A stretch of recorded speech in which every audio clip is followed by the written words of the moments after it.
അപ്പോൾ നമുക്ക് ക്ലാസ്സിലേക്ക് കടക്കാം. ഫസ്റ്റ് തന്നെ return of income section 139 of income tax ആക്റ്റിലാണ് റിട്ടേൺ ഓഫ് ഇൻകത്തിനെ പറ്റി പറയുന്നത്.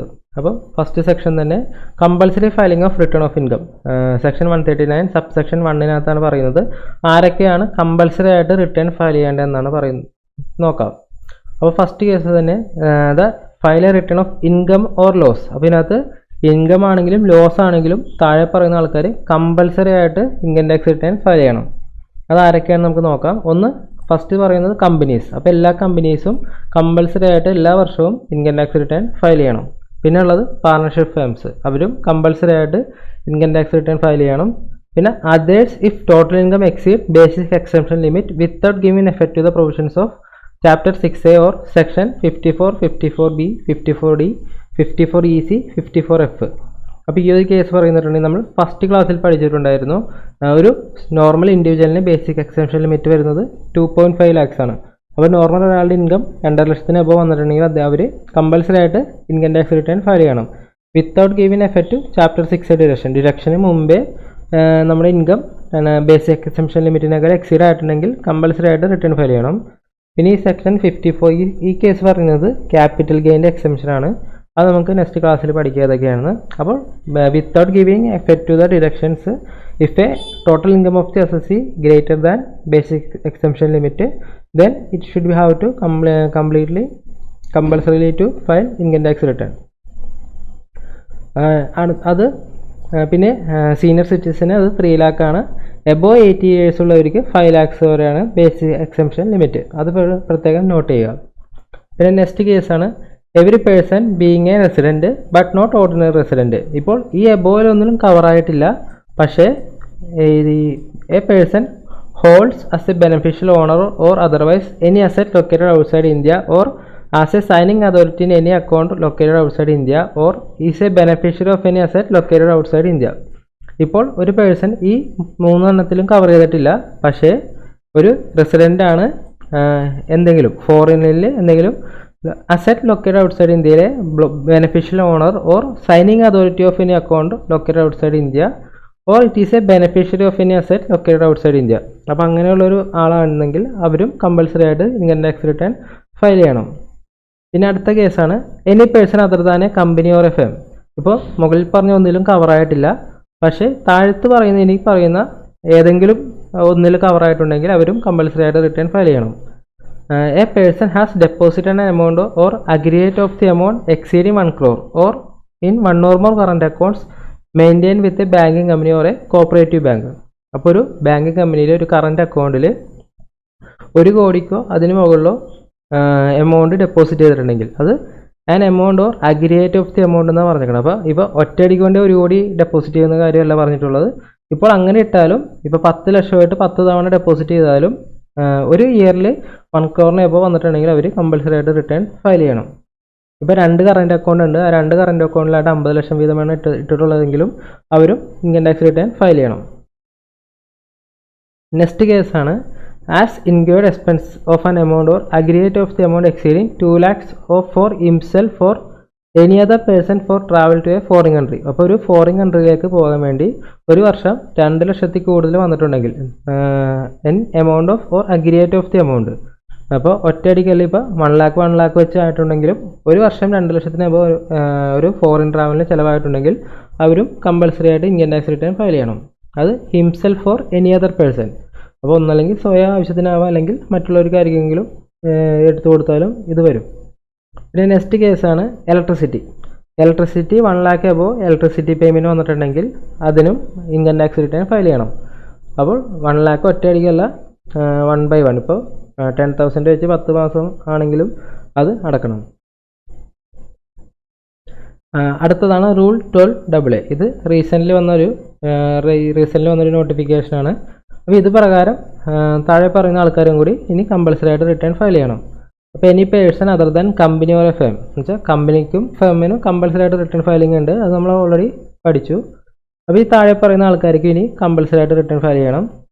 If A person is total sales turn over or gross receipt as the case may be in the business greater than 60 lakhs during the previous year.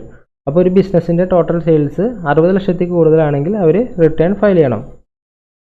പിന്നെ profession, ഒരു പ്രൊഫഷനിൽ നിന്ന് ഇപ്പോൾ doctor അല്ലെങ്കിൽ accountant അങ്ങനത്തെ കേസിലെല്ലാം 10 lakhന് above വന്നിട്ടുണ്ടെങ്കിൽ, ഗ്രോസ് റെസിപ്റ്റ് 10 lakhന് എബവ് വന്നിട്ടുണ്ടെങ്കിൽ അവർ compulsory ആയിട്ട് റിട്ടേൺ ഫയൽ ചെയ്യണം. അടുത്ത കേസാണ് if the TDS or TCS. ഇപ്പോൾ TDS അല്ലെങ്കിൽ TCS 25,000 എബവ് ഡിഡക്റ്റ് ചെയ്തിട്ടുണ്ടെങ്കിൽ അവരും കമ്പൽസറി ആയിട്ട് റിട്ടേൺ ഫയൽ ചെയ്യണം. സീനിയർ സിറ്റിസന് ഇത് 50,000 ആണ് ലിമിറ്റ്. നോർമൽ പേഷ്യൻസിന് 25,000 എബവ് TDS അല്ലെങ്കിൽ TCS ഡിഡക്റ്റ് ചെയ്തിട്ടുണ്ടെങ്കിൽ അവരും കമ്പൽസറി ആയിട്ട് റിട്ടേൺ ഫയൽ ചെയ്യണം. The deposit in one or more savings bank account of the person in aggregate ₹50 lakhs or more during the previous year. അപ്പോൾ ഒരാളുടെ സേവിങ്സ് ബാങ്ക് അക്കൗണ്ടിൽ 50 lakhsന് above deposit വന്നിട്ടുണ്ടെങ്കിൽ അവരും കമ്പൽസറി ആയിട്ട് റിട്ടേൺ ഫയൽ ചെയ്യണം. അപ്പോൾ ഇത്രയും ആൾക്കാരാണ് കമ്പൽസറി ആയിട്ട് റിട്ടേൺ ഫയൽ ചെയ്യേണ്ടത്. ഇത് വളരെ ഇമ്പോർട്ടൻ്റ് ആണ്. റിട്ടേൺ ഓഫ് ഇൻകത്തിൽ ഏറ്റവും ചോദിക്കാൻ ചാൻസ് ഉള്ള ഒരു ഏരിയ തന്നെയാണിത്. അപ്പോൾ കമ്പനീസ് ചെയ്യണം, ഫിംസ് ചെയ്യണം, പിന്നെ ഒരു റെസിഡൻറ്റ്. നോൺ റെസിഡൻറ്റിന് ഫയൽ ചെയ്യേണ്ട ആവശ്യമില്ല. ഒരു റെസിഡൻറ്റ് എന്തെങ്കിലും ബെനിഫിഷ്യൽ ഓണറായിട്ട് ഫോറിൻ അസറ്റ് ഹോൾഡ് ചെയ്തിട്ടുണ്ടെങ്കിൽ ചെയ്യണം. പിന്നെ ഇതിൽ നിന്നും ചോദിക്കാൻ ചാൻസ് ഉണ്ട്. 1 crore എബവ് കറൻറ്റ് അക്കൗണ്ടിലാണ്. പിന്നെ 2 lakh ഫോറിൻ ട്രാവൽ, പിന്നെ 1 lakh ഇലക്ട്രിസിറ്റി, പിന്നെ greater than 60 lakhs business income, പിന്നെ 10 lakhs പ്രൊഫഷണൽ ഇൻകം, പിന്നെ TDS 25,000 എബവ് ഡിഡക്റ്റ് ചെയ്തിട്ടുണ്ടെങ്കിൽ സീനിയർ സിറ്റിസന് 50,000 പിന്നെ സേവിങ്സ് ബാങ്ക് അക്കൗണ്ടിൽ 50 ലക്ഷത്തിൽ കൂടുതൽ ഡെപ്പോസിറ്റ് ചെയ്തിട്ടുണ്ടെങ്കിൽ ഇത്രയും പേര് കമ്പൽസറി ആയിട്ട് റിട്ടേൺ ഫയൽ ചെയ്യണം. അപ്പോൾ നമ്മൾ ഈ റിട്ടേൺ ഫയൽ ചെയ്യണമെന്ന് പഠിച്ചു. അപ്പോൾ എന്നാണ് റിട്ടേൺ ഫയൽ ചെയ്യുന്നതാണ് അടുത്തത് പഠിക്കാൻ പോകുന്നത്, ഡ്യൂ ഡേറ്റ്. അപ്പോൾ എല്ലാത്തിനും ഒരു ഡ്യൂ ഡേറ്റ് ഉണ്ട്. അപ്പോൾ ഫസ്റ്റ് 31st October. അപ്പോൾ October 31st ഡ്യൂ ഡേറ്റ് ഉള്ളത് ഒന്ന് കമ്പനി, പിന്നെ person other than company whose accounts are required to be audited. അപ്പോൾ ടാക്സ് ഓഡിറ്റ് ഉള്ള ആൾക്കാർ, പിന്നെ വേറെ ഏതെങ്കിലും ലോസിന് ഓഡിറ്റ് വന്നിട്ടുണ്ടെങ്കിൽ അവരും 31st October റിട്ടേൺ ഫയൽ ചെയ്യേണ്ടത്. പിന്നെ working partner of a firm whose accounts are required to be audited.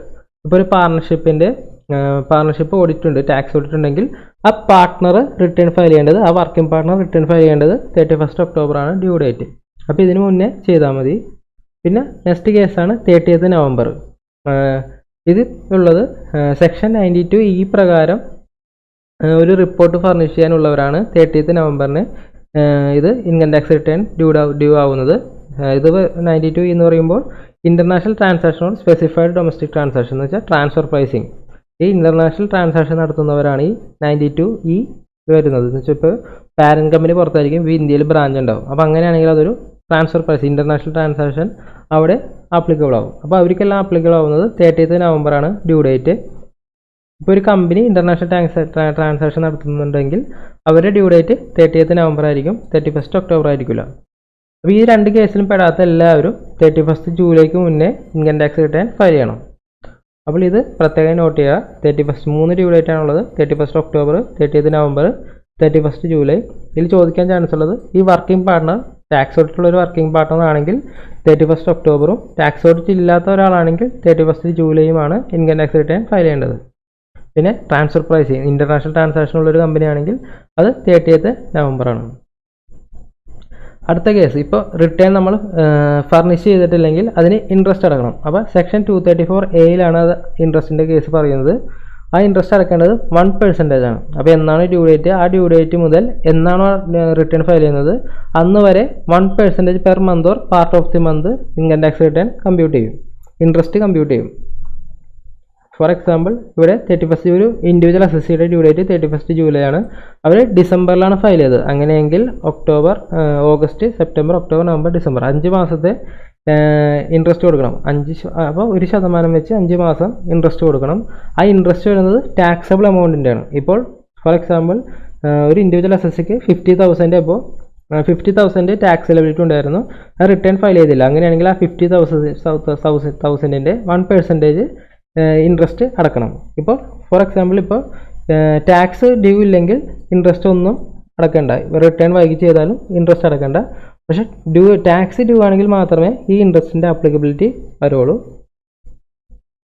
പിന്നെ ഈ ഇൻട്രസ്റ്റ് കാൽക്കുലേറ്റ് ചെയ്യുന്നത് ആ ഡ്യൂ ഡേറ്റിൽ റിട്ടേൺ ഫയൽ ചെയ്തില്ല. അങ്ങനെ റിട്ടേൺ ഫയൽ ചെയ്യാത്ത കേസാണെങ്കിൽ എന്നാണോ അസസ്മെൻറ്റ് കംപ്ലീറ്റ് ആവുന്നത് അന്ന് വരെയുള്ള ഇത് ഇൻട്രസ്റ്റ് അടക്കണം. അടുത്ത കേസാണ് section 234F default in furnishing return of income. ഇപ്പോൾ ഒരാൾ ഇൻട്രസ്റ്റിന് പുറമെ ഇൻകം ടാക്സ് റിട്ടേൺ ഡ്യൂ ഡേറ്റിന് മുമ്പ് ഫയൽ ചെയ്തില്ലെങ്കിൽ അദ്ദേഹത്തിൻ്റെ ടോട്ടൽ ഇൻകം 5 ലക്ഷത്തിന് അബോവ് ആണെങ്കിൽ അയാൾ 5000 രൂപ ഫൈനും അടക്കണം. പിന്നെ 2 ലക്ഷത്തിന് എബോവ് ആണെങ്കിൽ 1000 രൂപ ഫൈനും. ലെസ് ദാൻ 2,50,000 ആണെങ്കിൽ ഈ 234F ഫൈൻ ആപ്ലിക്കബിൾ അല്ല. നേരത്തെ ഇത് 10,000 ആയിരുന്നു, ഇപ്പോൾ അത് റെഡ്യൂസ് ചെയ്തിട്ട് 5,000 ആക്കി. പിന്നെ central government has empowered to notify the class or classes of person who will be excepted from requirement of filing income tax return. അപ്പോൾ സെൻട്രൽ ഗവൺമെൻറ്റിന് നോട്ടിഫൈ ചെയ്യാം ഇത്ര ആൾക്കാർ ഇൻകം ടാക്സ് ചെയ്യേണ്ടതെന്ന് പറഞ്ഞാൽ അവർക്ക് അതിനുള്ള അധികാരമുണ്ട്. നെക്സ്റ്റ് കേസാണ് റിട്ടേൺ ഓഫ് ലോസ്, സെക്ഷൻ 139(3). അപ്പോൾ നമുക്ക് എന്തെങ്കിലും ലോസ് ഉണ്ടെങ്കിൽ അത് ക്യാരി ഫോർവേഡ് ചെയ്യാൻ പറ്റും. അത് 8 വർഷം അങ്ങനെ പല ഇയറിലാക്കി നമുക്ക് ക്യാരി ഫോർവേഡ് ചെയ്യാൻ പറ്റും. പക്ഷേ ക്യാരി ഫോർവേഡ് ചെയ്യണമെങ്കിൽ നമ്മൾ കമ്പൽസറി ആയിട്ട് റിട്ടേൺ ഫയൽ ചെയ്തിരിക്കണം. ഫയൽ ചെയ്താൽ മാത്രമേ ഇൻകം ടാക്സ് ഈ ലോസ് ക്യാരി ഫോർവേഡ് ചെയ്യാൻ പറ്റുള്ളൂ. അപ്പോൾ mandatory file income tax return to carry forward losses within due date. Business loss carry forward ചെയ്യണമെങ്കിൽ ഇൻകം ടാക്സ് റിട്ടേൺ ഫയൽ ചെയ്യണം. പിന്നെ speculation loss, loss from specified business, loss under capital gain, loss from activity owning maintaining race horses. അപ്പോൾ ഇത്തരം കേസസിൽ compulsory ആയിട്ട് return file ചെയ്യണം. പിന്നെ ഈ താഴെ പറഞ്ഞ 2 കേസിൽ ഇൻകം ഫ്രം ഹൗസ് പ്രോപ്പർട്ടിക്കും അൺഅബ്സോർബ്ഡ് ഡിപ്രീസിയേഷൻ്റെ കേസിലും ലിമിറ്റ് ഇല്ല. ആ ഒരു കേസിൽ മാത്രം ഡ്യൂ ഡേറ്റ് കഴിഞ്ഞാൽ നമുക്ക് അത് ക്യാരി ഫോർവേഡ് ചെയ്യാനുള്ള ഓപ്ഷൻ ഉണ്ട്. It can be carry forward set off even though return of loss has not been filed before the due date. അപ്പോൾ ഡ്യൂ ഡേറ്റിന് ഇത് കഴിഞ്ഞ് പോയാലും നമുക്ക് ഇൻകം ഫ്രം ഹൗസ് പ്രോപ്പർട്ടി ആണെങ്കിലും അൺഅബ്സോർബ്ഡ് ഡിപ്രീസിയേഷൻ ആണെങ്കിലും ക്യാരി ഫോർവേഡ് ചെയ്യാനുള്ള ഓപ്ഷൻ ഉണ്ട്. നെക്സ്റ്റ് കേസാണ് ബിലേറ്റഡ് റിട്ടേൺ, സെക്ഷൻ 139 സബ്സെക്ഷൻ 4ലാണ് ബിലേറ്റഡ് റിട്ടേൺ പറയുന്നത്. ബിലേറ്റഡ് റിട്ടേൺ എന്ന് വെച്ചാൽ ഡ്യൂ ഡേറ്റ് കഴിഞ്ഞു പക്ഷേ within he can furnish the return before 3 months prior to the end of the relevant assessment year. അപ്പോൾ ഒരു അസസ്മെൻറ്റ് ഇയറിൻ്റെ 3 മാസം മുന്നേ വരെ നമുക്ക് ടൈമുണ്ട്. അപ്പോൾ പറയുന്നത് 31 ഡിസംബർ. ഒരു അസസ്മെൻറ്റ് ഇയർ കംപ്ലീറ്റ് ആവുന്നത് 31 മാർച്ചിനാണ്. ആ മാർച്ച് തുടങ്ങിയിട്ടുള്ള ബിഫോർ 3 ഇയർ അതെന്ന് പറയുന്നത് 31 ഡിസംബറാണ്. അപ്പോൾ ഒരു ബിലേറ്റഡ് റിട്ടേൺ എന്ന് വെച്ചാൽ ഡ്യൂ ഡേറ്റിന് ഫയൽ ചെയ്തില്ല, അത് നമുക്ക് ബിലേറ്റഡ് ആയിട്ട് ഫയൽ ചെയ്യാനുള്ള ഓപ്ഷൻ 31 ഡിസംബർ വരെ ഉണ്ട്. Or before the completion of assessment which ever is earlier. അപ്പോൾ ഇത് ഇമ്പോർട്ടൻ്റ് ആണ്. ഇത് ലേറ്റസ്റ്റ് വന്ന നോട്ടിഫിക്കേഷനാണ്. നേരത്തെ ഇത് 31 മാർച്ച് ആയിരുന്നു, ഇപ്പോൾ അത് 31 ഡിസംബർ ആയിട്ട് കുറച്ചിട്ടുണ്ട്. ഇതുകൊണ്ടാണ് ആ 5,000 234Fൽ 5,000 ആക്കിയത്. അതുകൊണ്ടാണ് നേരത്തെ മാർച്ച് വരെ ആയിരുന്നു, അത് 10,000 ആയിരുന്നു ഫീസ്.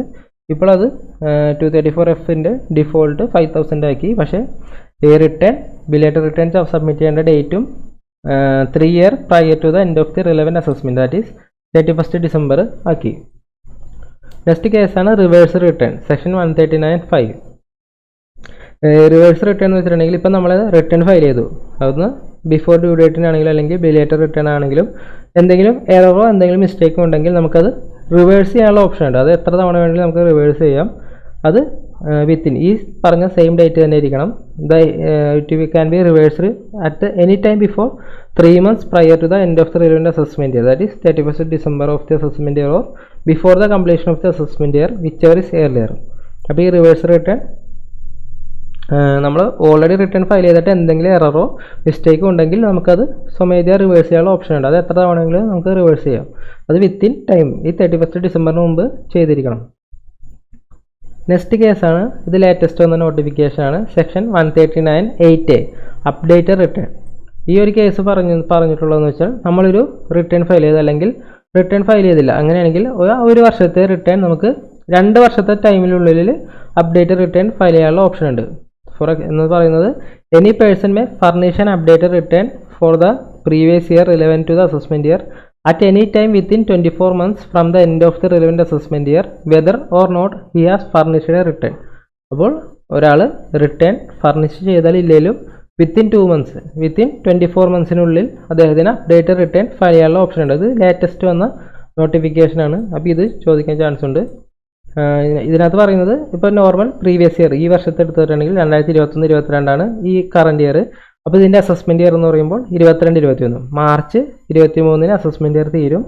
ഈ മാർച്ച് 23 മുതൽ 2 വർഷം, അപ്പോൾ 24 മാർച്ച് 25 മാർച്ച് 31 മാർച്ച് 2025 വരെ ടൈമിനുള്ളിൽ അപ്ഡേറ്റ് റിട്ടേൺ ഫയൽ ചെയ്യാനുള്ള ഓപ്ഷൻ ഉണ്ട്. ഇത് ആപ്ലിക്കബിൾ അല്ലാത്ത കേസ് എന്ന് വെച്ചിട്ടുണ്ടെങ്കിൽ ഇപ്പോൾ ഒരു ലോസ് റിട്ടേൺ ഓഫ് ലോസ് ആണെങ്കിൽ ഫയൽ ചെയ്യാൻ പറ്റില്ല. പിന്നെ as the effect of decreasing the total tax liability, പിന്നെ result in refund or increasing the refund due. അപ്പോൾ ഈ ഒരു കേസ് പ്രത്യേകം ശ്രദ്ധിക്കണം. ഗവൺമെൻറ്റിലേക്ക് എന്തെങ്കിലും ടാക്സ് അടക്കാനോ അല്ലെങ്കിൽ അങ്ങനെ എന്തെങ്കിലും ഉണ്ടെങ്കിൽ മാത്രമേ നമുക്കിത് ക്ലെയിം അപ്ഡേറ്റ് റിട്ടേൺ ഫയൽ ചെയ്യാൻ പറ്റുള്ളൂ. നേരെ മറിച്ച് ഇപ്പോൾ നമ്മുടെ റിട്ടേൺ ഓഫ് ലോസ് ആയിട്ട് കാണിക്കാനും പറ്റില്ല. പിന്നെ ടാക്സ് ലയബിലിറ്റി ഓൾറെഡി ഡിക്ലെയർ ചെയ്തിട്ടുണ്ട്, അത് ഡിക്രീസ് ചെയ്യാനുള്ള പറ്റില്ല. ഇൻക്രീസ് ചെയ്യുക എന്ന് വെച്ചാൽ ഗവൺമെൻറ്റിലേക്ക് ക്യാഷ് അടക്കാൻ മാത്രമേ നമുക്ക് പറ്റുള്ളൂ.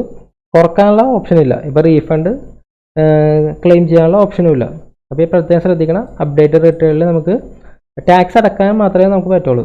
എന്ന് വെച്ചാൽ ഗവൺമെൻറ്റിലേക്ക് അഡീഷണൽ ടാക്സ് അടക്കാനുള്ള ഓപ്ഷൻ മാത്രമേ ഉള്ളൂ. നമുക്ക് റിട്ടേൺ ഓഫ് ലോസ് ഫയൽ ചെയ്യാൻ പറ്റില്ല, ടാക്സ് ലയബിലിറ്റി കുറക്കാൻ പറ്റില്ല. ഫോർ എക്സാമ്പിൾ ഇപ്പോൾ നമ്മൾ ആദ്യം ഫയൽ ചെയ്തപ്പോൾ ടാക്സ് ലയബിലിറ്റി 2 ലക്ഷം വന്നു, പക്ഷേ പിന്നീടാണ് പറഞ്ഞത് ഒരു ഇൻകം ഓവർ എസ്റ്റിമേറ്റ് ചെയ്തു. അപ്പോൾ അങ്ങനെയാണെങ്കിൽ അത് അപ്ഡേറ്റ് റിട്ടേൺ വഴി നമുക്കത് റെക്ടിഫൈ ചെയ്യാൻ പറ്റില്ല. പക്ഷേ റിവേഴ്സ് റിട്ടേൺസ് ഫയൽ ചെയ്യാം. വിത്തിൻ ഡ്യൂ ഡേറ്റിനുള്ളിൽ റിവേഴ്സ് റിട്ടേൺ ഫയൽ ചെയ്തിട്ട് നമുക്കത് എഡിറ്റ് ചെയ്യാം. പക്ഷേ അപ്ഡേറ്റ് റിട്ടേൺ ചെയ്യണമെങ്കിൽ ആ ടാക്സ് ലയബിലിറ്റി കുറക്കാനുള്ള ഓപ്ഷൻ ഇല്ല. പിന്നെ അടുത്ത കേസ് പ്രത്യേകം ശ്രദ്ധിക്കേണ്ടതെന്ന് വെച്ചാൽ ഈ അപ്ഡേറ്റ് റിട്ടേൺ ചെയ്യുമ്പോൾ നമ്മളത് ഇൻട്രസ്റ്റ് പെനാൽറ്റി അടക്കണം. അത് പുതിയ സെക്ഷൻ കൊണ്ടുവന്നു, section 140B, payment of tax for furnishing update return. അപ്പോൾ ഒരു അപ്ഡേറ്റ് റിട്ടേൺ ഫർണിഷ് ചെയ്യുന്നതിനുള്ള ടാക്സ് ലയബിലിറ്റിയാണ് സെക്ഷൻ 140B പറയുന്നത്. അപ്പോൾ നോർമൽ നമ്മൾ കമ്പ്യൂട്ട് ചെയ്യുന്ന പോലെ assessee liable to pay together with interest payable under the provision of act. അപ്പോൾ നോർമൽ ടാക്സ് അതിന് ഇൻട്രസ്റ്റ് അടക്കണം. അതിന് പുറമെ വിത്തിൻ 1 ഇയറിനുള്ളിലാണ് അദ്ദേഹം റിട്ടേൺ ഫയൽ ചെയ്യുന്നതെങ്കിൽ ടോട്ടൽ അഡീഷണൽ ടാക്സിൻ്റെ 25% ടാക്സും കൂടി അടക്കണം.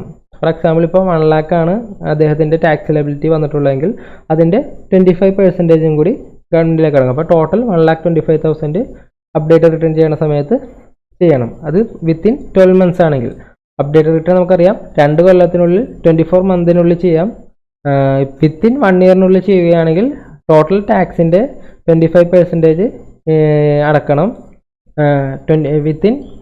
പിന്നെ within 2 years 12 months after 12 months before 24 months ആണെങ്കിൽ ടോട്ടൽ ടാക്സ് അഡീഷണൽ ടാക്സിൻ്റെ 50% ടാക്സ് അടക്കണം. 50% കൂടി അഡീഷണൽ അടക്കണം. ഇപ്പോൾ 1 lakh ടാക്സ് എങ്കിൽ അതിൻ്റെ 50%, 1,50,000 ഗവൺമെൻറ്റിലേക്ക് അടക്കണം. അപ്പോൾ ഇത് പ്രത്യേകം നോട്ട് ചെയ്യണം. ലേറ്റസ്റ്റ് നോട്ടിഫിക്കേഷനാണ് അപ്ഡേറ്റ് റിട്ടേൺ. അതിൻ്റെ 140B പ്രകാരമാണ് ടാക്സ് അടക്കുന്നത്. അത് വിത്തിൻ 1 ഇയറിലാണ് ഫയൽ ചെയ്തിട്ടുള്ളതെങ്കിൽ അതിൻ്റെ 25% ടാക്സ് അടക്കണം, അഡീഷണൽ അടക്കണം. പിന്നെ within 2 months 12 months after 12 months before 24 months ആണെങ്കിൽ അതിൻ്റെ ടോട്ടൽ അഡീഷണൽ ടാക്സിൻ്റെ 50% of the aggregate tax and interest payable. ഇപ്പോൾ ടോട്ടൽ 1 lakh ആണെങ്കിൽ അതിൻ്റെ 50%, 1,50,000 ഗവൺമെൻറ്റിലേക്ക് അടക്കണം. നെക്സ്റ്റ് കേസാണ് defective return. Section 139(9) defective return. ഇപ്പോൾ നമ്മളൊരു റിട്ടേൺ ഫയൽ ചെയ്തു, അത് അസസിങ് ഓഫീസർ അത് വെരിഫൈ ചെയ്തിട്ട് അത് ഡിഫക്റ്റീവ് നമുക്കൊരു ഇൻറ്റിമേഷൻ മെയിൽ അയക്കും. അപ്പോൾ അത് നമുക്ക് റെക്ടിഫൈ ചെയ്യാൻ 15 ദിവസത്തെ സമയമുണ്ട്. ഈ 15 ദിവസം നമുക്ക് വേണമെങ്കിൽ എക്സ്റ്റെൻഡ് ചെയ്യാം. ഒരു ആപ്ലിക്കേഷൻ സബ്മിറ്റ് ചെയ്താൽ നമുക്ക് എക്സ്റ്റെൻഡ് ചെയ്ത് കിട്ടും. അപ്പോൾ നമുക്ക് അതിനുള്ളിൽ റിട്ടേൺ ഡിഫക്റ്റ് നമ്മൾ റെക്ടിഫൈ ചെയ്യണം. റെക്ടിഫൈ ചെയ്തില്ലെങ്കിൽ അത് ഇൻവാലിഡ് റിട്ടേൺ ആയിട്ട് ട്രീറ്റ് ചെയ്യുള്ളൂ. അപ്പോൾ ഇത് പ്രത്യേകം ശ്രദ്ധിക്കണം. ഈ 15 ദിവസം എന്നുള്ളത് നോട്ട് ചെയ്യണം. ഇത് നമുക്ക് വേണമെങ്കിൽ എക്സ്റ്റെൻഡ് ചെയ്യാനുള്ള ഓപ്ഷൻ ഉണ്ട്. അതിന് നമ്മൾ പ്രോപ്പർ ആപ്ലിക്കേഷൻ സബ്മിറ്റ് ചെയ്യണം. അപ്പോൾ അസസിങ് ഓഫീസർ അത് സംബന്ധിച്ചാൽ മാത്രമേ നമുക്ക് ഇത് കിട്ടുള്ളൂ. ഇത് ഡിഫക്റ്റീവ് റിട്ടേൺ നമ്മൾ റെക്ടിഫൈ ചെയ്തില്ലെങ്കിൽ അത് ഇൻവാലിഡ് റിട്ടേൺ ആയിട്ട് ട്രീറ്റ് ചെയ്യുള്ളൂ. ഇൻവാലിഡ് റിട്ടേൺ എന്ന് വെച്ചിട്ടുണ്ടെങ്കിൽ നമ്മൾ റിട്ടേൺ ഫയൽ ചെയ്തിട്ടില്ല എന്നുള്ള അസംഷനിലായിരിക്കും എടുക്കുന്നത്. നെക്സ്റ്റ് കേസാണ് സെക്ഷൻ 139(a). ഇപ്പോഴത്തെ കേസ് എന്ന് പറഞ്ഞിട്ടുണ്ടെങ്കിൽ ആധാർ നമ്പർ നമ്മൾ മാൻഡേറ്ററി ആയിട്ട് മെൻഷൻ ചെയ്യണം. ഇൻകം ടാക്സ് റിട്ടേൺ ഫയൽ ചെയ്യുമ്പോൾ ആധാർ നമ്പർ കമ്പൾസറി ആയിട്ട് മെൻഷൻ ചെയ്യണം. പിന്നെ പാൻ കാർഡ് എടുക്കാൻ നേരത്തും ഈ ആധാർ നമ്പർ മെൻഷൻ ചെയ്യണം. ഇപ്പോൾ ആധാർ നമ്പർ കിട്ടിയിട്ടില്ലെങ്കിൽ ആധാർ എൻറോൾമെൻറ്റ് ID നമ്പറും നമുക്ക് കൊടുക്കാം. അത് കൊടുക്കണം. ഒന്നല്ലെങ്കിൽ ആധാർ നമ്പർ അല്ലെങ്കിൽ ആധാർ അപ്ലൈ ചെയ്യുമ്പോൾ കിട്ടുന്ന എൻറോൾമെൻറ്റ് ID നമ്പർ കൊടുക്കണം. അത് 27 ഡിജിറ്റുള്ള നമ്പറാണ്, അത് കൊടുക്കണം. ഇനി ഈ ആധാർ കമ്പൾസറി അല്ലാത്ത ആൾക്കാരെന്ന് പറഞ്ഞിട്ടുള്ളത് റിസൈഡിങ് ഇൻ അസാം, ജമ്മു കാശ്മീർ, മേഘാലയ. അപ്പോൾ ഈ 3 സംസ്ഥാനത്ത് താമസിക്കുന്ന ആൾക്കാർക്ക് ഈ ആധാർ നമ്പർ കമ്പൾസറി അല്ല, കോട്ട് ചെയ്യേണ്ടത് കമ്പൾസറി അല്ല. പിന്നെ നോൺ റെസിഡൻറ്റ് പേഴ്സൺ, പിന്നെ 80 വയസ്സുള്ള ആൾ, പിന്നെ not a citizen of India. അപ്പോൾ ഇത്തരം 4 കേസിലാണ് ഈ ആധാർ കാർഡ് കമ്പൾസറി ആയിട്ട് കോട്ട് ചെയ്യേണ്ട അല്ലാത്ത ആൾക്കാരുള്ളത്. ആപ്ലിക്കബിൾ അല്ലാത്ത ഈ 4 ആൾക്കാർക്ക് മാത്രമേ ആപ്ലിക്കബിൾ അല്ലാത്തുള്ളൂ. ബാക്കി എല്ലാവരും കമ്പൾസറി ആയിട്ട് ആധാർ നമ്പർ കോട്ട് ചെയ്യണം. അപ്പോൾ കോട്ട് ചെയ്തില്ലെങ്കിൽ 234H പ്രകാരം ഫൈൻ അടക്കും. അത് അപ് ടു 1000 വരെയാണ് ഫൈൻ വരുന്നത്. അപ്പോൾ 234H നോട്ട് ചെയ്യുക. ആധാർ കോട്ട് ചെയ്തില്ലെങ്കിൽ ഫയൽ ചെയ്യുന്ന സെക്ഷനാണ് 234H. അടുത്തതാണ് section 140A self assessment tax. Self assessment tax എന്ന് പറഞ്ഞിട്ടുണ്ടെങ്കിൽ നമ്മൾ ഇപ്പോൾ ഒരു വർഷത്തെ നമ്മുടെ ടോട്ടൽ ഇൻകം ടാക്സ് പേയബിൾ ആണെങ്കിൽ നമ്മുടെ എല്ലാ TDSഉം റിലീഫ് TCS എല്ലാം സെറ്റ് ഓഫ് ചെയ്തിട്ട് നമുക്ക് ടാക്സ് പേയബിൾ ആണെങ്കിൽ നമ്മളൊക്കെ അത് അസസ് സ്വമേധയാ ടാക്സ് അടക്കണം. അതിനെയാണ് സെൽഫ് അസസ്മെൻറ്റ് എന്ന് പറയുന്നത്. Where any tax payable by the assessee after adjusting TDS, TCS, advance tax, any relief etcetera, the assessee shall be liable to pay such tax together with interest and fee payable. If any amount falls short, the amount paid first be adjusted towards fee payable and other thereafter towards interest, and balance shall be adjusted towards the tax payable. അപ്പോൾ ഈ ഒരു case വന്നിട്ടുണ്ടെങ്കിൽ ഇപ്പോൾ എന്തെങ്കിലും short payment of tax വന്നിട്ടുണ്ടെങ്കിൽ അതിന് interest വരും, extra fees വരും, പിന്നെ ടാക്സിബിലിറ്റിയും വരും. അപ്പോൾ ഫസ്റ്റ് നമ്മൾ ഏത് എമൗണ്ടാണ് അടക്കുന്നത് അത് ഫസ്റ്റ് ഫീസിലേക്ക് പോകും, പിന്നെ ഇൻട്രസ്റ്റിലേക്ക് വരും, പിന്നെ ലാസ്റ്റ് ആയിരിക്കും ടാക്സിൽ നിന്ന് അഡ്ജസ്റ്റ് ആവുന്നത്. അതാണ് ഇതിനകത്ത് പറയുന്നത് സെൽഫ് അസസ്മെൻറ്റ് 140A. നെക്സ്റ്റ് കേസാണ് ടൈപ്പ് ഓഫ് റിട്ടേൺസ്. അപ്പോൾ നമ്മളിത് ഇൻകം ടാക്സ് റിട്ടേൺ ചെയ്യേണ്ട വെബ്സൈറ്റ് എന്ന് പറയുന്നത് www.incometax.gov.in നമ്മുടെ വെബ്സൈറ്റ്. ഈ വെബ്സൈറ്റ് വഴിയാണ് നമ്മൾ ഇൻകം ടാക്സ് റിട്ടേൺ ഫയൽ ചെയ്യുന്നത്. നമുക്കിപ്പോൾ ഓൺലൈൻ ചെയ്യാനുള്ള ഓപ്ഷനാണ് ഇപ്പോൾ ഉള്ളത്. നേരത്തെ 5 ലക്ഷത്തിൽ താഴെയാണ് ഇൻകം എങ്കിൽ, പിന്നെ സെർട്ടൻ സ്പെസിഫൈഡ് പേഴ്സൺസിനാണെങ്കിൽ മാനുവലായിട്ട് ചെയ്യാനുള്ള ഓപ്ഷൻ ഉണ്ടായിരുന്നു. ഇപ്പോൾ എല്ലാവരും ഓൺലൈൻ തന്നെയാണ് ചെയ്യുന്നത്. അത് www.incometaxindia എന്ന ഈ വെബ്സൈറ്റ് വഴിയാണ് ഇൻകം ടാക്സ് റിട്ടേൺ ചെയ്യുന്നത്. അപ്പോൾ നമുക്കിനി നോക്കാം ഏതൊക്കെ റിട്ടേൺ ആണ് ഉള്ളതെന്ന് നോക്കാം. അപ്പോൾ നമുക്കറിയാം 5 ഹെഡായിട്ടാണ് നമ്മുടെ ഇൻകം തിരിച്ചിരിക്കുന്നത്. ഒന്ന് സാലറി, പിന്നെ ഉള്ളത് ഹൗസ് പ്രോപ്പർട്ടി, പിന്നെ ബിസിനസ് അല്ലെങ്കിൽ പ്രൊഫഷൻ, PG എന്ന് പറയുന്ന ക്യാപിറ്റൽ ഗെയിൻ, OS എന്ന് പറഞ്ഞാൽ അതർ സോഴ്സസ്. അപ്പോൾ ഒരു അസസിയുടെ ടോട്ടൽ ഇൻകം വരുന്നത് ഈ 5 സോഴ്സസിൽ നിന്നാണ് ടോട്ടൽ ഇൻകം വരുന്നത്. അപ്പോൾ നമുക്ക് ഫസ്റ്റ് റിട്ടേൺ നോക്കാം. ITR 1. ITR 1 simplest form of return ആണ്. ഈ ITR 1 സഹജ് ഫോം എന്ന് പറയുന്നുണ്ട്. ഇതെന്ന് വെച്ചാൽ up to salary income up to 50 lakhs ആണെങ്കിൽ, പിന്നെ house property 1 house property income, പിന്നെ ബിസിനസ് ആയിരിക്കും പറ്റില്ല, ക്യാപിറ്റൽ ഗെയിൻ പറ്റില്ല, പിന്നെ അതർ സോഴ്സസിൽ ഇൻട്രസ്റ്റ് മാത്രമേ പറ്റുള്ളൂ, പിന്നെ വിന്നിങ് ഓഫ് ലോട്ടറിയും ഹോഴ്സ് റേസസും ഇതിനകത്ത് കാണിക്കാൻ പറ്റില്ല. അപ്പോൾ ITR 1 എന്ന് പറയുന്നിട്ടുള്ളത് ഒരു സഹജ് എന്നാണ് അതിൻ്റെ പേര്. Salary income up to 50 lakhs, പിന്നെ ഒരു ഹൗസ് പ്രോപ്പർട്ടി ഇൻകം ഉള്ളെങ്കിൽ, പിന്നെ അതർ സോഴ്സസ് ഇൻകം, അതിൽ ഇൻട്രസ്റ്റ് മാത്രം ഉള്ളെങ്കിൽ മാത്രമേ നമുക്ക് ITR 1 ഫയൽ ചെയ്യാൻ പറ്റുള്ളൂ. പിന്നെ ബിസിനസ് ഇൻകവും ക്യാപിറ്റൽ ഗെയിനും ഇതിനകത്ത് കാണിക്കാൻ പറ്റില്ല. പിന്നെ അഗ്രികൾച്ചർ ഇൻകം എക്സീന് 5000. അപ്പോൾ അഗ്രികൾച്ചർ ഇൻകം എക്സീന് 5000 വന്നിട്ടുണ്ടെങ്കിൽ ITR 1 ചെയ്യാൻ പറ്റില്ല. പിന്നെ resident, not ordinary resident and non resident. അപ്പോൾ NRIക്കും RNORനും ITR 1 ചെയ്യാൻ പറ്റില്ല. ഓൺലി റെസിഡൻറ്റിന് മാത്രമേ ITR 1 ചെയ്യാൻ പറ്റുള്ളൂ. പിന്നെ ഇൻകം ഫ്രം ലോട്ടറിയും റിസോഴ്സസ്, ലീഗൽ ഗ്ലാമ്പിംഗ് എക്സെട്ര, ഈ ഇങ്ങനത്തെ അതർ സോഴ്സ് ഇൻകം ഉണ്ടെങ്കിൽ ITR 1 ചെയ്യാൻ പറ്റില്ല. പിന്നെ ഡയറക്ടർ ഓഫ് എ കമ്പനി, അപ്പോൾ ഒരു കമ്പനിയുടെ ഡയറക്ടർ ആണെങ്കിൽ ITR 1 പറ്റില്ല. പിന്നെ individual held any unlisted equity shares at any time during the financial year. അപ്പോൾ എന്തെങ്കിലും അൺലിസ്റ്റഡ് ഷെയർസ് ഹോൾഡ് ചെയ്യുന്നുണ്ടെങ്കിൽ അവർക്കും ITR 1 ഫയൽ ചെയ്യാൻ പറ്റില്ല. അപ്പോൾ ഇതൊരു ITR 1 എന്ന് പറഞ്ഞാൽ ഏറ്റവും സിംപ്ലസ്റ്റ് റിട്ടേൺ ആണ്. ഇപ്പോൾ എന്ന് വെച്ചാൽ നോർമൽ ആവറേജ് ഇൻഡിവിജ്വൽസിന് ആപ്ലിക്കബിൾ ആവുന്ന ഒന്നാണ് ഇത്. കാരണം ഇപ്പോൾ സാലറി ഇൻകം മാത്രമേ ഉള്ളൂ, അല്ലെങ്കിൽ അതർ സോഴ്സ് വല്ല ബാങ്ക് ഇൻട്രസ്റ്റ് അങ്ങനത്തെ ഉള്ളെങ്കിൽ മാത്രമേ ഈ ITR 1 ആപ്ലിക്കബിലിറ്റി വരുന്നത്. നെക്സ്റ്റ് കേസാണ് ITR 2. ITR 2 നമുക്ക് സാലറി ഇൻകം കാണിക്കാം, ഹൗസ് പ്രോപ്പർട്ടി എത്ര വേണമെങ്കിലും കാണിക്കാം. ഈ ITR 1 ഒരു ഹൗസ് പ്രോപ്പർട്ടി ഇൻകം മാത്രമേ കാണിക്കാൻ പറ്റുള്ളായിരുന്നു. അപ്പോൾ ITR 2 ബിസിനസ് ഇൻകം ഒഴിച്ച് ബാക്കിയെല്ലാം കാണിക്കാം.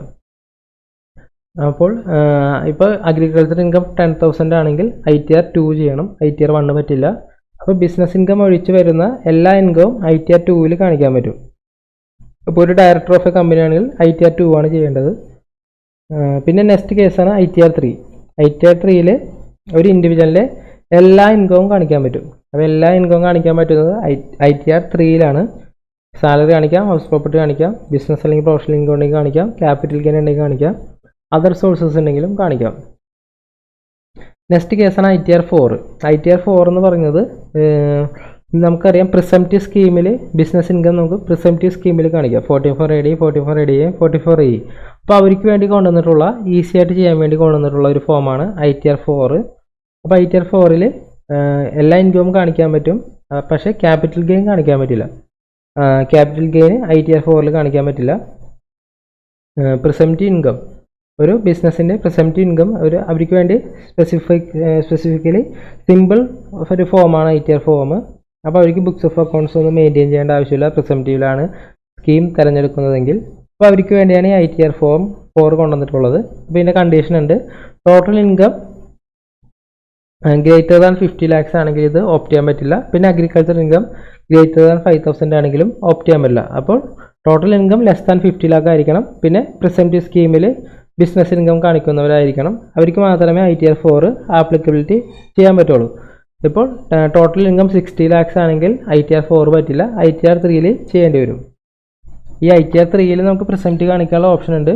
പക്ഷേ അതിൻ്റെ ഫോം കുറച്ച് കൂടുതലുണ്ട്, കുറേ അധികം ഡീറ്റെയിൽസ് ഫില്ല് ചെയ്യാനുണ്ട്. പക്ഷേ ITR 4 അത്രയും ഡീറ്റെയിൽസ് ഇല്ല, സിമ്പിളായിട്ട് ഫയൽ ചെയ്യാവുന്ന ഒന്നാണ്. പിന്നെ നെക്സ്റ്റ് കേസാണ് ITR 5.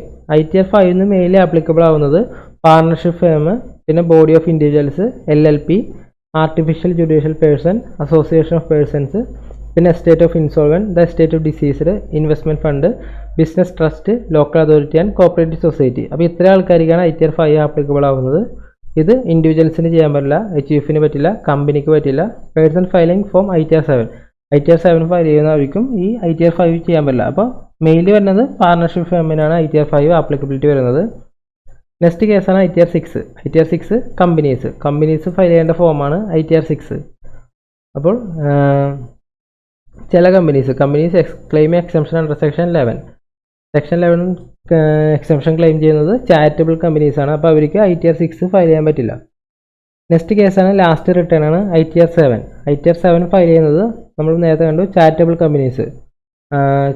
കമ്പനീസ്, പിന്നെ പൊളിറ്റിക്കൽ പാർട്ടീസിൻ്റെ റിട്ടേൺസ് കാണിക്കുന്നത്, പിന്നെ association that is conducting scientific research, news agencies, association under section 10(23)A. ഇത് മറ്റിങ്ങനെ പബ്ലിക് ചാരിറ്റബിൾ ട്രസ്റ്റ് അതുപോലത്തെ കേസിലുള്ള ആൾക്കാർ, പിന്നെ സൊസൈറ്റിയിൽ ട്രസ്റ്റ് രജിസ്റ്റർ ചെയ്യുന്ന ആൾക്കാർ, അവരൊക്കെയാണ് ഈ കേസിൽ വരുന്നത്. പിന്നെ സ്കൂൾ, കോളേജസ് ആൻഡ് ഇൻസ്റ്റിറ്റ്യൂഷൻസ്. അപ്പോൾ ഇത്രയും ആൾക്കാരാണ് ITR 7 ഫയൽ ചെയ്യേണ്ടത്. അപ്പോൾ ഇത് ജസ്റ്റ് എല്ലാവരും ഒന്ന് നോട്ട് ചെയ്ത് വെക്കണം. ഏതൊക്കെ റിട്ടേൺ ചിലപ്പോൾ ചോദിക്കാൻ ചാൻസ് ഉണ്ട്. അഗ്രികൾച്ചർ ഇൻകം ഗ്രേറ്റർ ദാൻ 5,000 വന്നിട്ടുണ്ടെങ്കിൽ ITR 1 ഓപ്റ്റ് ചെയ്യാൻ പറ്റില്ല. പിന്നെ ഡയറക്ടർ ഓഫ് എ കമ്പനിക്ക് ITR 1 പറ്റില്ല, അത് ITR 2 ആണ് ചെയ്യേണ്ടത്. പിന്നെ പ്രിസംപ്റ്റീവ് സ്കീമിന് ITR 4 ആണ്. ITR 4 ക്യാപിറ്റൽ ഗെയിൻ കാണിക്കാൻ പറ്റില്ല. അപ്പോൾ അതെല്ലാം പ്രത്യേകം ശ്രദ്ധിക്കണം. പിന്നെ ITR 2 നമുക്ക് ബിസിനസ് ഇൻകം കാണിക്കാൻ പറ്റില്ല. അപ്പോൾ ഇതെല്ലാം പ്രത്യേകം നോട്ട് ചെയ്യണം. അപ്പോൾ ഇന്നത്തെ ക്ലാസ് നിങ്ങൾക്ക് എല്ലാവർക്കും ഇഷ്ടപ്പെട്ടെന്ന് വിചാരിക്കുന്നു. Thank you for watching my dear friends. അപ്പോൾ ഇനി നമുക്ക് അടുത്ത ക്ലാസ്സിൽ വീണ്ടും കാണാം. അപ്പോൾ എല്ലാവരും തന്നെ മനസ്സിലാക്കി പഠിക്കുക. നിങ്ങൾക്ക് എന്തെങ്കിലും ഡൗട്ട് ഉണ്ടെങ്കിൽ കമൻറ്റ് ചെയ്യുക. ടെലിഗ്രാം ചാനൽ ജോയിൻ ചെയ്യുക. DMFS എന്നാണ് ടെലിഗ്രാം ചാനലിൻ്റെ പേര്. അപ്പോൾ ചെറിയൊരു ഫീസ് തന്നിട്ടുണ്ടെങ്കിൽ നിങ്ങൾക്ക് ഇതിൻ്റെ നോട്ട്സ് ലഭിക്കുന്നതാണ്. അത് നിങ്ങൾ ടെലിഗ്രാം ചാനൽ ജോയിൻ ചെയ്യുക. അതിൽ വാട്സാപ്പ് നമ്പർ ഉണ്ട്, ആ വാട്സാപ്പ് നമ്പർ വഴി മെസ്സേജ് ചെയ്താൽ മതി. ചെറിയൊരു ഫീസ് തന്നിട്ടുണ്ടെങ്കിൽ നമുക്ക് നോട്ട്സ് എല്ലാം നിങ്ങൾക്ക് ലഭിക്കുന്നതാണ്. അപ്പോൾ thank you for watching my dear friends. Have A nice day. നമുക്ക് അടുത്ത ക്ലാസ്സിൽ വീണ്ടും കാണാം. Thank you.